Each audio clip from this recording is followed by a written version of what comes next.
press conference for Diane, which screens this afternoon in the Concorso Internazionale, it's the international premiere. If you'd like, we have headphones to translate. We'll do it in English, someone's American. If you like translation to Italian or French, we have headphones over there, so you're free to also ask questions in Italian or French. With me to my left is the film's writer and director, Kent Jones, and next to him is the film's lead actor, Mary Kay Place, who plays Diane. As always, if there are questions,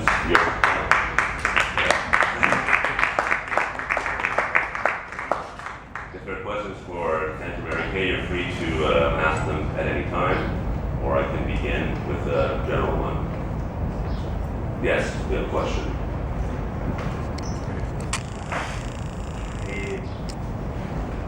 Una domanda per la signora attrice. Volevo chiederle, quando le hanno offerto questo bel personaggio, che cosa ha pensato? Perché è un personaggio estremamente interessante ed estremamente libero.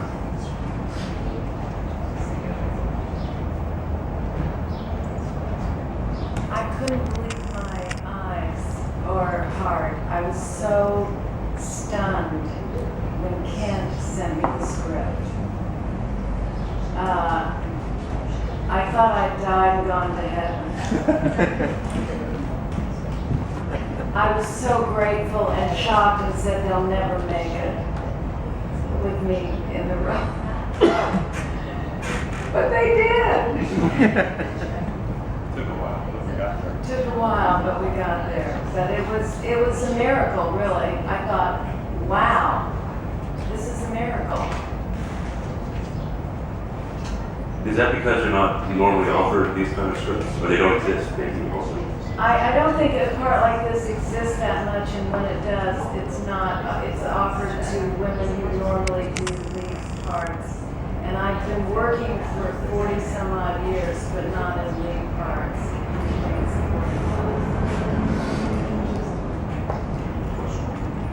One over here.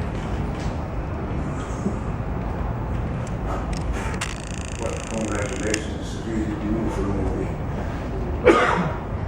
Could not understand why, after you showed the road, white and day, and then you get to the night, what made you to add those 4 minutes to it? Because I don't see any reason, personally, I said that I wish it would have been ended like that.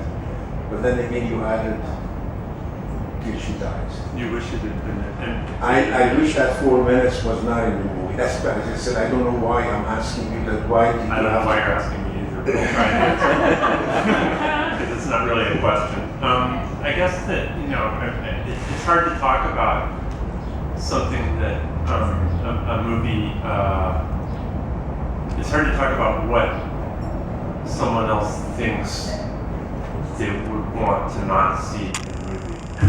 Because, that is the movie. I guess I could say that driving is very much a part of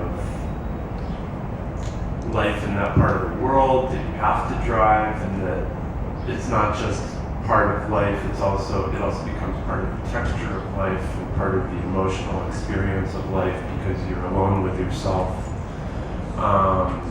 And you're in the rhythm of driving, particularly for this character, who is someone who is very used to taking care of others and going from one place to another to do it. At a certain point in the movie, I suppose that the driving becomes something more than just driving from place to place. It's a structural element. Beyond that, I don't think I want to elaborate on it. As for the ending, let's just say that, it's a movie that's very much about the reality of loss. That's just part of life. And so it's about the acceptance of it. Really about the acceptance of the loss of others, and then about the acceptance of one's own loss. Script from the beginning. I guess I'll maybe get to do a bit of the process of writing the film and where the ideas of the film came from. For a long time, years, I was thinking about writing something that was set in this particular milieu, which is very, it's particular to a part of the United States that maybe doesn't appear in movies very much, which is the Northeast and specifically Western Massachusetts. And, you know, the world that I knew among my cousins and aunts and uncles, my great aunts and uncles. And then I saw The Rainmaker, Francis Ford Coppola's film, and Mary Kay's performance in that made me think, oh, there's only one person that makes sense to me. And that 15 years later, I guess we met by chance in Massachusetts, strangely enough, because you live in LA. And I told you what I had in mind. And you were very patient. And I really wasn't able to write the script until after my own mother died. And I think that the original idea for the ending was always the death of Diane, but it occurred in a different place originally. So the character is mostly based on your mother? Or an amalgam of people? You know, it's my mother, it's other people, yeah, but I mean, you know, I suppose the idea of just someone who thinks that, who finds it difficult to imagine living without the burden of guilt and duty, that's something I'm very familiar with. What were the challenges for you, Mary, in realizing this character? You're also not from the Northeast, I believe. You're from a different part of the U.S. I'm from Oklahoma, Texas, and As far away from the Northeast as you can get. right. I lived in New York. I had an apartment for about 30 years, but I also had a residence in Los Angeles as well. But the part was challenging because it was so deeply emotional in every scene. But it was also exhilarating too, in many ways, just sort of finding the rhythm of each scene and the architecture of each scene and how it shifted and what went on. I mean, it was really interesting. And as I've said before, there were parts of the script that were mysterious to me that I didn't understand particularly. And so I had to surrender to the not knowing, or as we've heard the phrase, the cloud of unknowing, that spiritual book. And it was interesting to not try to fix everything in my mind and just surrender and trust that I would find the right energy or wavelength to be on at that particular time. And it seemed to work out okay. So that was a good experience for me to endure mystery and trust that I would figure out a way to make it true in some way. If that makes any sense, I hope. But if you have any follow-up questions about that, I'll try. Yes, I'm wondering if it all has become clear to you now. And I also wanted to ask Mary Kay, this part is very specific, it's about a particular person, and yet at the same time, I feel we all know a woman like this. We all know somebody who does everything for everyone else. And I wondered what this spoke to in your own experience. I had she's passed away. My grandmother was very much like her. She was always taking casseroles to neighbors and exchanging dishes and selfless in that way, doing for other people. But I think so many, I personally have never carried a huge burden of guilt like Diane, but I think we've all done and said things to other people that we wished we could take back and felt bad about, and that feeling bad will come up and bite you in the middle of the night when you least expect it. 10 years later, you'll think, gee, I wish I hadn't said that to such and such.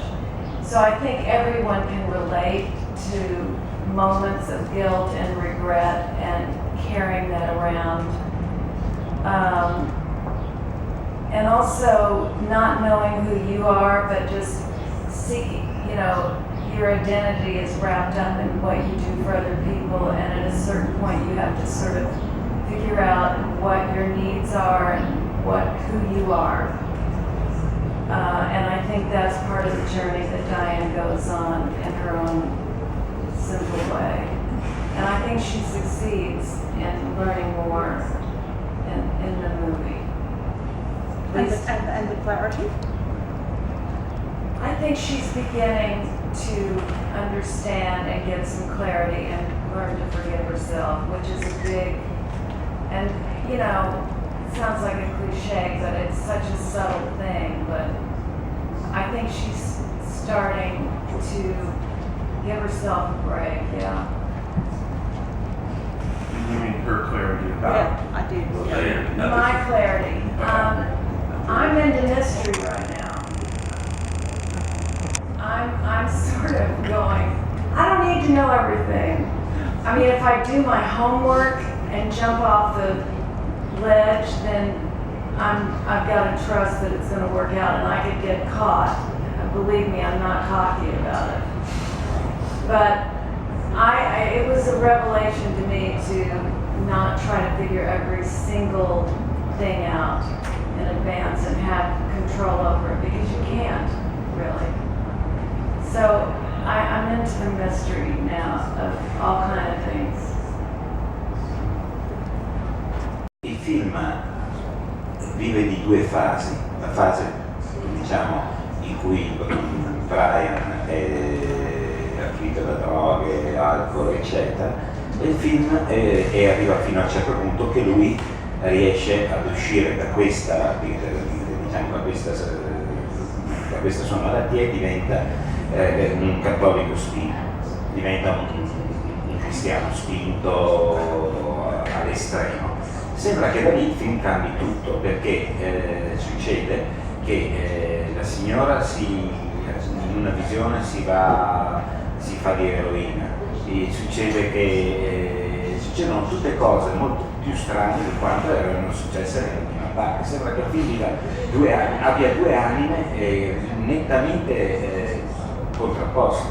E il problema che finito l'alcol non si può più andare avanti e la religione impone qualche altra scelta, o qual è stata l'idea che ha spinto a dividere il film in due tranche così?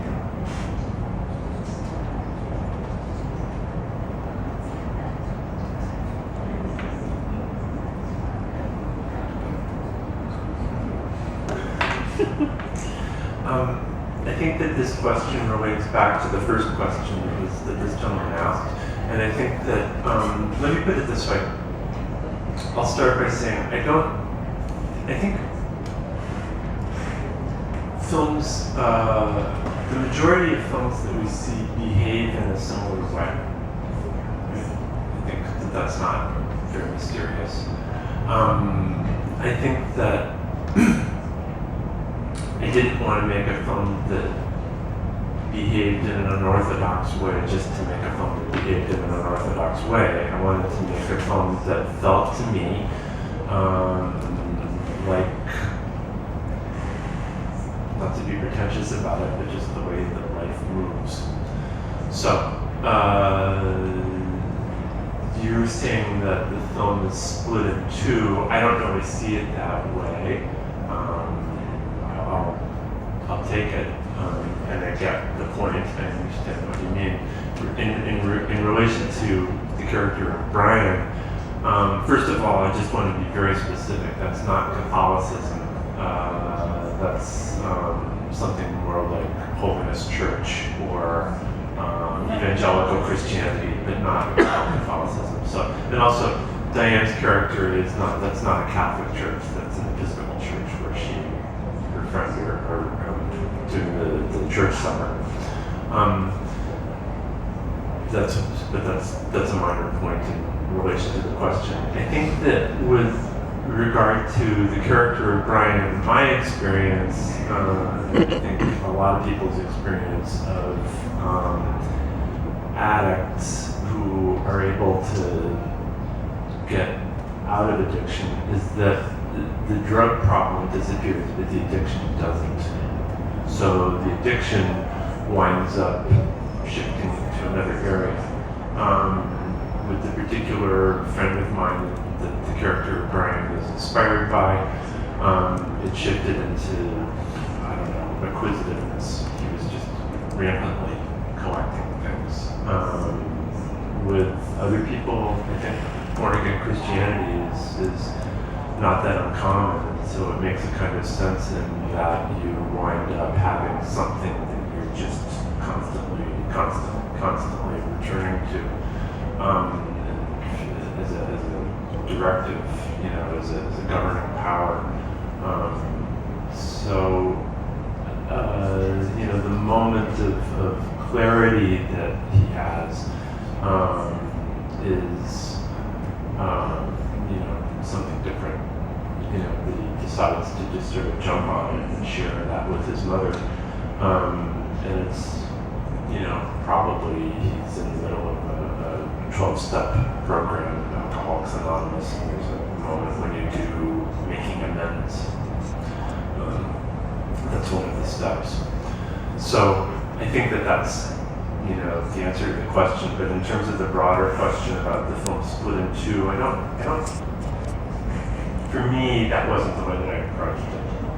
It just, yes, there is this moment when she goes into the woods. There's a time jump for months, and the uncles are gone. Brian is different. Things are different, but sometimes that's the way it happens. Yes. I think when Brian gets sober, Diane is not so fixated on him going to his apartment all the time, checking on him. She has more time in her head to think about other things, and other things start to float up from the unconscious that she explores. So there is a shift, because her obsessiveness is making sure he's alive, but now she has some extra space, psychic space, to think about other things. And I think the heroin dream represents ecstasy, the release of all this guilt, the letting go of this burden she's carried around. She just goes into that, opioid state of bliss. And I think it's just symbolic of her psychic needing to live. I'm making this up, of course. But it could be. You didn't prepare that last night in your room? Because I know about this. Try harder. Try much harder. But I'm just saying, to me, it represents a release of all this stuff that's holding her guilt and all that. And so I can't imagine she would ever do heroin, really.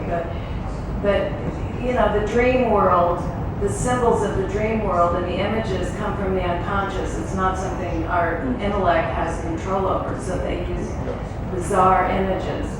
But that is a total letting go and release, so I think it works in my mind for that symbol. Addicted to heroin and to religion. But how would you call Diane's addiction? She's also addicted to, I don't know the word, but Guilt. Guilt. She's addicted to guilt, and she begins the process of learning how to let go of that. And I think the scene with the gentleman at the soup kitchen when he says, "I feel sanctified when you serve me," is the first time it's ever occurred to her that she might have that ability, or that she could possibly give herself a break. And the other question to you, I read that you had planned when you was young to make a film about your relatives called The Ants. Yes. And I wonder, do you have any regrets that you didn't make this film before? For instance, while your mother was alive, and would it be a different kind of movie? It would have been a very different kind of movie, and I don't think I could have made it, to be perfectly honest. that's for personal reasons, but life is full of surprises, isn't it?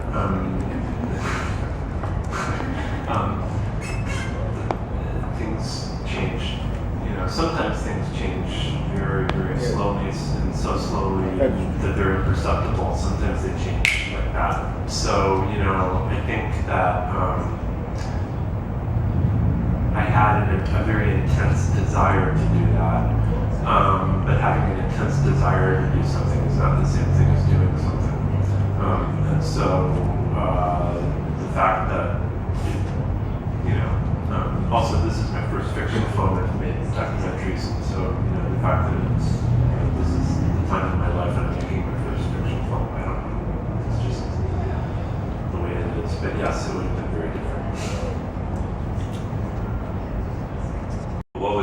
What do you find the most challenging in terms of making the film? Was it working with the actors, working on the camera, or something else?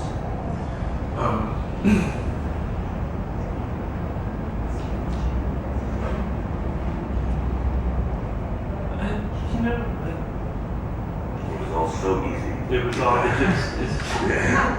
just flowed from my fingertips, the magic. No, I think that it's, I've written a lot of criticism. You and I have known each other in the festival world. You've probably been on lots of film sets. I've been on lots of film sets. You've written film scripts for fiction films. I've written film scripts for other people. Marty Scorsese is a very, very close friend, and I've been on a lot of his sets. Arnaud de Machon. I mean, the thing is, though, that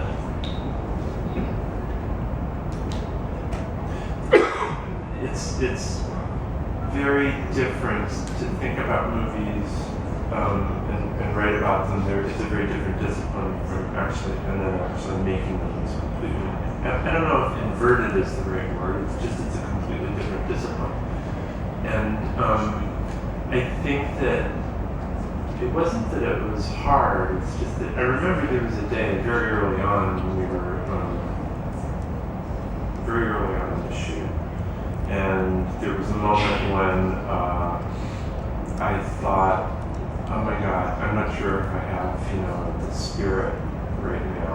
I don't know. And then I just as quickly thought, actually, it really doesn't matter. If I don't have it, I gotta fake it because I just have to make the movie. And so, in making a movie, you just have to be present.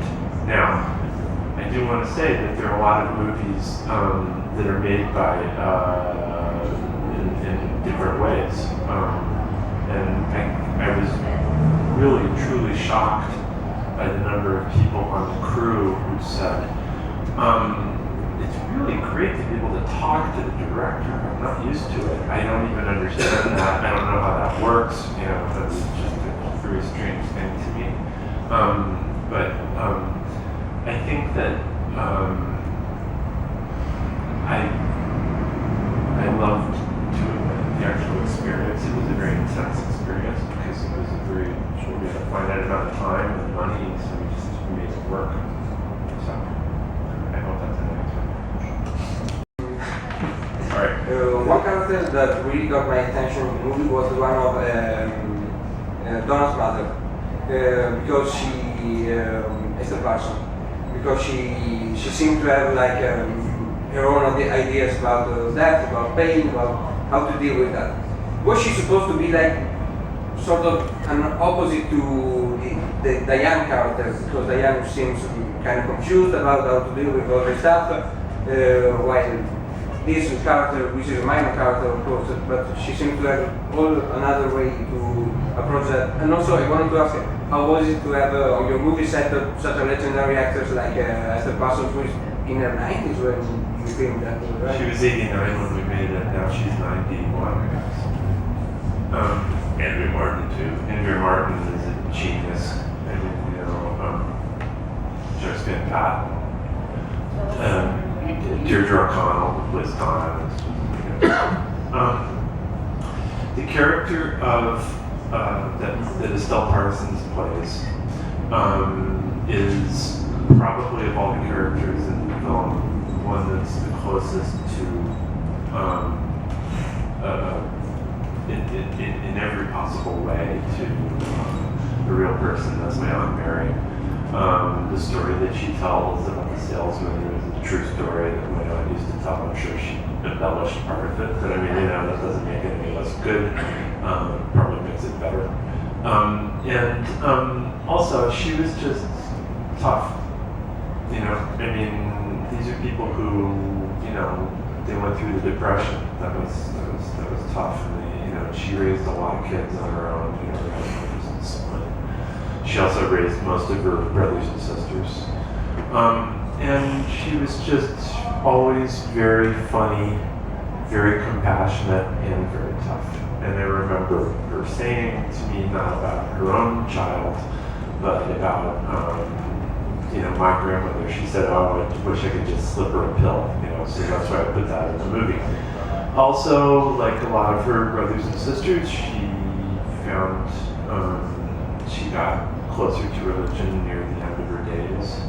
And so, that's another aspect of her character that's there, but not that big a deal as it was for her.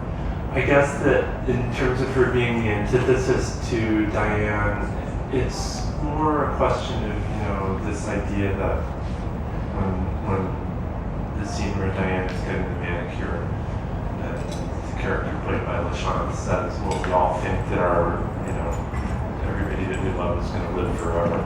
And that's true. It's probably true of most human beings. It's an illusion, but it's a beautiful illusion because when you're a child, you just think everything is going to go on forever.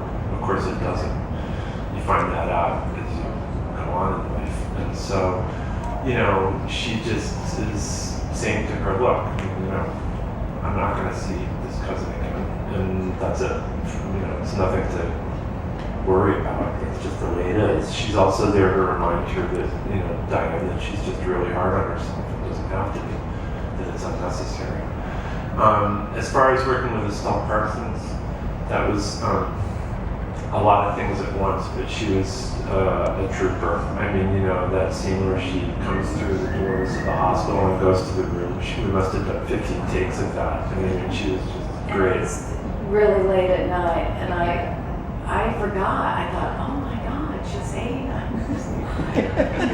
And we got to the, when we got to the scene at the kitchen table, when she said, "Kent, you really want me to do this whole story?" I said, "Yeah, that's what I want you to do." She's like, "Okay." And she just did it 47 times over 2 days, and she was amazing. So, and Estelle actually, also her energy is Unbelievable. astonishing. I mean, she just directed a production of Last Days of Judas Iscariot last year. It was phenomenal with the Actors Studio.